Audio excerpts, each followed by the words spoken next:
কৰিছে আৰু এনেদৰে আমি উল্লেখ কৰিব লাগিব যে হাজাৰ হাজাৰ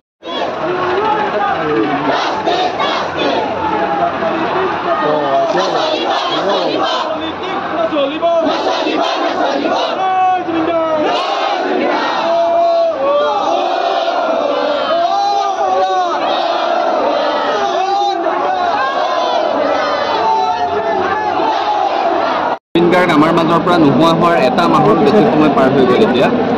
প্ৰতিটো দিনত অসমৰ প্ৰতিগৰাকী জনতাৰ মনত অসমৰ প্ৰতিগৰাকী জুবিন অনুৰাগীৰ মনত আমাৰ এটা চিন্তাই ক্ৰিয়া কৰি আছে যে জুবিন গাৰ্গে ন্যায় পাব লাগে চাওক প্ৰাণৰ শিল্পীগৰাকী আঁতৰি যোৱা ইতিমধ্যে এমাহ পাৰ হৈ গ'ল তেওঁৰ বিয়োগ ঘটিলেই তেওঁক আমি ন্যায় দিয়াৰ পৰা ইতিমধ্যে বঞ্চিত হ'লোঁ কিন্তু তেওঁৰ বাবে দাবী কৰা এই ন্যায় আচলতে তেওঁ ঢুকাই গ'ল এই জীয়া সত্যটোক উপলব্ধি কৰিও লাখ লাখ অনুৰাগী যে প্ৰতিদিনে মৰি মৰি জীয়াই আছে এই সকলৰ কাৰণেও সেই ন্যায় আৰু সেইকাৰণে আমি কৈ আছোঁ যে প্ৰাণৰ শিল্পীগৰাকীক জুবিন গাৰ্গক ন্যায় দিব লাগিব আৰু ন্যায় মানে কি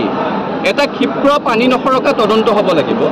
এই তদন্তৰ অন্তত এনে এখন চাৰ্জশ্বীট সাক্ষ্য প্ৰমাণেৰে সৈতে কটকটীয়াকৈ প্ৰস্তুত কৰিব লাগিব যাতে আইনৰ সুৰুঙাৰে দোষী সাৰি যোৱাৰ কোনো সুযোগ নাথাকে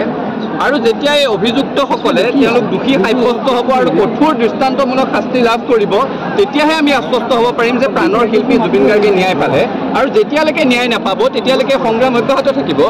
জুবিন গাৰ্গৰ মৃত্যুৰ পাছত জুবিন গাৰ্গৰ সৃষ্টি তেখেতৰ চিন্তা তেখেতৰ আদৰ্শক আগবঢ়াই লৈ যোৱাৰ এখন সংগ্ৰাম সেই সংগ্ৰাম দীৰ্ঘম্যাদী হ'ব সেই সংগ্ৰাম সকলোৱে আগবঢ়াই লৈ যাব লাগিব কিন্তু আন এখন সংগ্ৰাম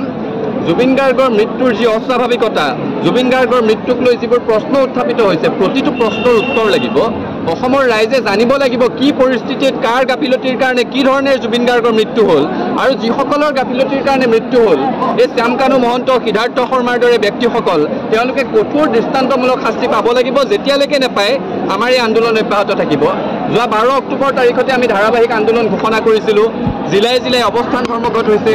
তেখেতৰ মৃত্যুৰ দিনটোত 19 অক্টোবৰ তাৰিখে প্ৰতিখন আঞ্চলিকে ৰাজহুৱা স্থানত বন্তি প্ৰজ্বলন কৰি তেখেতলৈ শ্ৰদ্ধা নিবেদিছে আৰু পুনৰ সংকল্প লৈছে যে জুবিন গাৰ্গে ন্যায় নোপোৱালৈকে আন্দোলন অব্যাহত থাকিব আজিও সদৌ অসম ছাত্ৰ সন্থাৰ আহ্বানত অসমৰ প্ৰতিখন জিলা সদৰত হাজাৰ হাজাৰ ছাত্ৰ ছাত্ৰীৰ ৰাইজ সমবেত হৈ ওলাই আহিছে ন্যায় সমদল কৰিছে এটাই দাবী প্ৰাণৰ শিল্পী জুবিন গাৰ্গে ন্যায় পাব লাগিব আৰু দোষীসকলে কঠোৰ দৃষ্টান্তমূলক শাস্তি পাব লাগিব